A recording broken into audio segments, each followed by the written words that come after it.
Another lesser-known African country is sure to leave a lasting impression once you get to know it.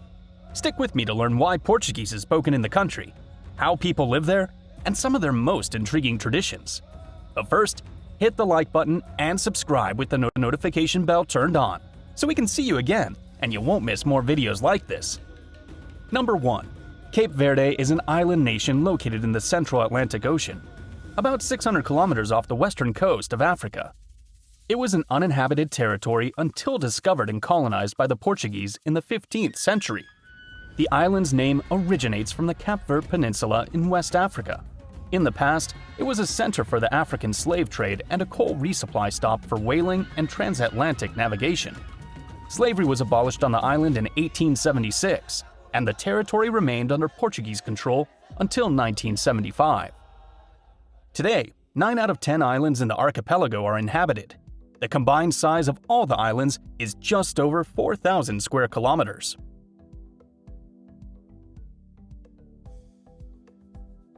Number 2. In 1462, 6 years after Portuguese sailors discovered the islands, a permanent Portuguese settlement was founded in the town of Ribeira Grande, now known as Cidade Velha, which is located south of Santiago Island and was the first European colonial outpost in the tropics.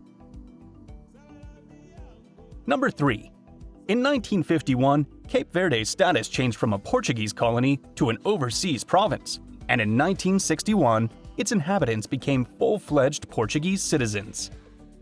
Number 4. In 1956, a movement led by the African Party for the Independence of Guinea-Bissau and Cape Verde began. This party, founded by Amilcar Cabral, operated underground. Cabral and a group of Cape Verdeans and Guineans demanded improvements in economic, social, and political conditions. Later, the party formed the basis of the independence movement for both nations. Number 5. Following the 1974 coup d'etat in Portugal, the nation began to relinquish its colonial empire, and the Cape Verde Islands gained their independence on July 5, 1975. Number 6. Cape Verde and Guinea-Bissau shared a flag and national anthem, and their president, Luís de Almeida Cabral, was Cape Verdean. They remained united until a military coup in Guinea-Bissau overthrew Cabral in 1980, causing deep resentment in Cape Verde and leading to the separation of the two territories. Number 7. Santo Antão is the second largest island in the region and is very popular among hikers, as it provides the perfect terrain to test explorers' endurance and skills on a vertical island with canyons and valleys.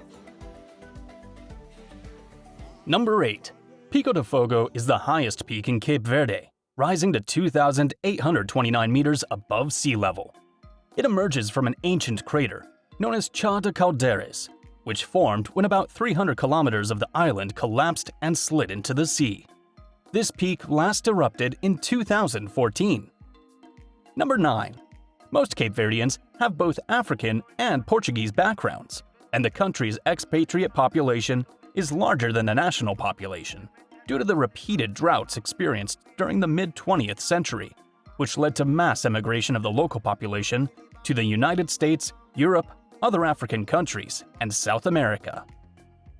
Number 10. The archipelago has a small museum dedicated to preserving the memory of social fighter Amilcar Cabral, leader of the independence movement in Cape Verde and Guinea-Bissau, and half-brother of the nation's first president. Amilcar was assassinated in 1973.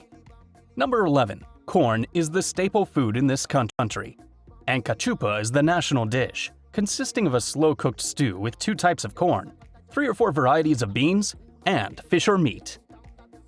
Number 12.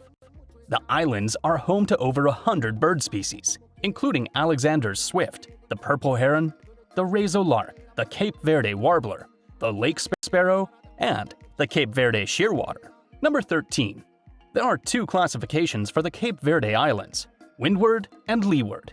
The Windward Islands are Santo Antão, São Vicente, Santa Lucia, São Nicolau, Sal, and Boa Vista. The Leeward Islands are Maio, Santiago, Fogo, and Brava. Number 14. The archipelago is the 3rd largest loggerhead turtle nesting site between June and February. Capturing them is illegal, as they are an endangered species. Number 15. Only between 10 and 11% of the island's land is suitable for agriculture, so 90% of all food consumed in Cape Verde is imported. Number 16. Sal, one of the windward islands of the archipelago, attracts more tourists than any of the other islands. It is famous for its beautiful beach that stretches along 8 kilometers of coastline. Number 17. Cape Verde is one of the largest per capita recipients of aid in the world, as various projects for expanding its port and airport capacities and modernizing its fish processing industry are funded by the European Union and the World Bank. Number 18. Thanks to the crystal clear waters and natural winds, the coast surrounding Cape Verde is one of the best places in the world for windsurfing, kite surfing, and diving. Number 19. Santo Antão Island is one of the most picturesque islands in the archipelago and is ideal for hiking, with its mountains, valleys, and forests offering various types of trails and different levels of difficulty. Number 20. The Pedro Lume crater is a large volcanic crater that is currently filled with salt water, making it a preferred destination for those seeking very warm waters to swim in. This place has a higher mineral content than the Dead Sea, so you'll automatically float in the water. Number 21. Cape Verde was the first place Charles Darwin visited on his journey aboard the HMS Beagle, the ship on which Darwin circumnavigated the world from December 27, 1831 to October 2, 1836. Number 22. The wide variety of animal and plant species Darwin saw on the voyage led him to develop his famous theory of evolution by natural selection. Although the Beagle had arrived at Tenerife early, it made its first landing in Praia, the volcanic island of Santiago, on January 16, 1832. Number 23.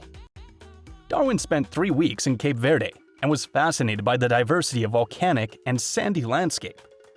It was precisely in this region where he realized his own abilities in geology. Another aspect that amazed Darwin about Cape Verde was the abundance of oranges, bananas, and tamarinds, fruits that were a luxury in the United Kingdom at that time. Number 24. The Cape Verde escudo became the country's currency in 1914 when it replaced the Cape Verde real. Currently, the Cape Verde escudo is pegged to the euro, and interestingly, the dollar symbol is used instead of the decimal point, so to write 10 escudos, one should put 10 $00. Number 25. Since the late 16th century, the islands have been plagued by disastrous droughts and famines. In addition, the country has very few natural resources and suffers from scarce rainfall and limited fresh water. The droughts of the first half of the 20th century caused thousands of Cape Verdeans to die from starvation as a result of famine. Number 26.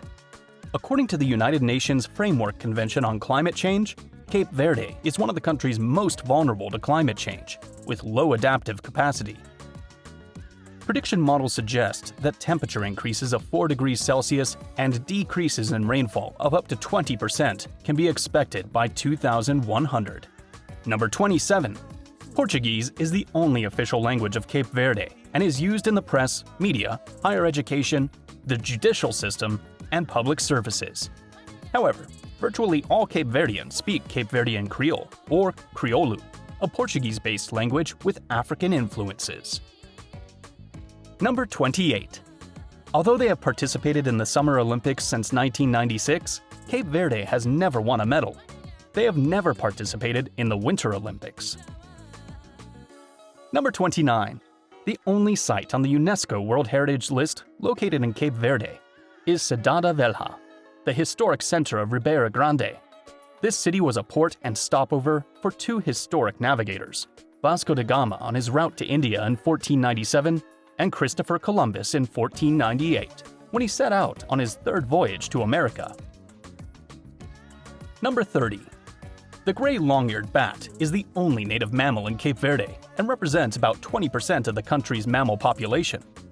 This bat, known for its peculiar long ears, has lived there since before people inhabited the islands. Number 31. Grogue is the national liquor of the region, made entirely from sugarcane and has an alcohol content of over 40%. Its taste is similar to rum and is usually served neat, but can also be used for cocktails. Number 32. As there are no railway cars in Cape Verde, most transportation in the country is carried out by air or road. Number 33. It is estimated that there is one goat for every 2 people in the region, due to the Portuguese bringing these animals with them when they arrived. Goats have lived on the islands ever since and are very important to farmers because they produce milk. Number 34. In this country, it is considered rude to eat in public without sharing the food, so most Cape Verdeans make sure to have enough food to share with everyone around them. Number 35. The flag of Cape Verde consists of 2 horizontal white stripes above and below a horizontal red stripe on the lower half of a blue field. A circle of 10 gold stars is centered around the red stripe and represents the 10 main islands. Number 36. Brava is a small island known as the Garden Island of Cape Verde because of its many tropical plants and flowers. There are no beaches on the island, only cliffs, and it can be visited for hiking in its mountains. Number 37. Italian dictator Benito Mussolini bought the rights to build an airport in Sal, Cape Verde, because he needed to refuel his plane on flights between Europe and South America. Portugal bought the airport in 1945. Number 38. Tunnels were opened in the Pedra de Lume crater to facilitate the transportation of salt extracted from the area. In 1919, a tram was built with the purpose of transporting the salt to the port. Number 39. The largest port in the islands is located in Mindelo on São Vicente. This deep-water port can accommodate sizable vessels and has been used as a service station since the 19th century. Number 40. Soil loss through erosion is a very serious problem facing Cape Verde. Since independence, a national campaign to prevent erosion has been carried out, and reforestation has been promoted. Number 41. Among the island's inhabitants is an African minority that includes the Fulani, Balante, and Maniaco peoples. A small European origin population includes Portuguese descendants, as well as Italians, French, and English. Number 42. There is also a considerable number of Sephardic Jewish descendants who were expelled from the Iberian Peninsula between the 15th and 16th centuries during the Inquisition, as well as other groups of Jewish merchants who arrived in the 19th century from Morocco. Number 43. The majority of the population is Roman Catholic, and in practice, Catholicism is enriched with African elements. The celebration of holy days, for example, may be accompanied by drums, processions, masks, and African-style dances. Number 44. The country overall relies on imported petroleum fuel, and at the local level, most domestic energy needs are met with the use of firewood, although this poses a threat to the environment. As a result, renewable energy sources have been sought to provide resources and cause less impact. Number 45. There are only a few small-scale industries in Cape Verde, which include sewing, pottery, mining, wood, beverages, and pharmaceuticals. In some areas, there are also tuna canning operations and frozen seafood processing companies, such as lobster. Number 46. As Cape Verde depends on imported food, its main imports include cereals, fruits, and vegetables. Fuels and construction materials are also imported. Portugal and Spain are its main trading partners, but they also maintain ties with the Netherlands and the United States. Number 47. The cultural blend that forms Cape Verde's artistic tradition is notable in the richness of its oral traditions, which includes narratives known as Suentos de Noho Lobo, featuring the characters T-Lobo and Chibinho, who have their counterparts in West African folklore. Number 48. African musical traditions are reborn in Cape Verde as batuco, a word derived from Portuguese meaning to beat. This genre features various rhythms, call-and-response performances by a group of women. Number 49.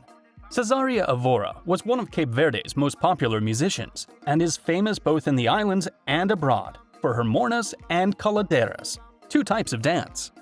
Number 50. Since the early 1990s, Cape Verde has been a stable representative democracy and has remained one of the most developed democratic countries in Africa.